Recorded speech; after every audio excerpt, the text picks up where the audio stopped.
నీకు ప్రియమైన స్నేహితుడు నీ కోసం ఎప్పుడైనా ప్రాణం పెడతానని చెప్పాడా? అయితే విను, యేసుప్రభు వారు నీ కోసం ప్రాణం పెట్టాడు. ఆయన చెప్తున్నాడు, నీవు నా స్నేహితుడు అని చెప్తున్నాడు యేసయ్య. ఎక్కడో చూద్దామా? యోహాను సువార్త 15వ అధ్యాయము 13వ వచనము.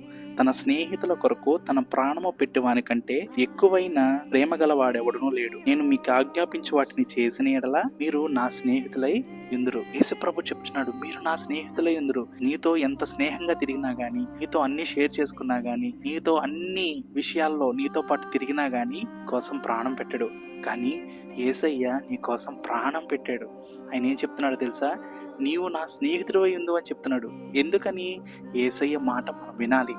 యేసయ్య చెప్పినటువంటి త్రోవలో మనం నడిచినట్లయితే ఆయన మనకి స్నేహితుడై ఉంటానని చెప్తున్నాడు. ఇంకా అంతకంటే గొప్ప భాగ్యం ఏముంది?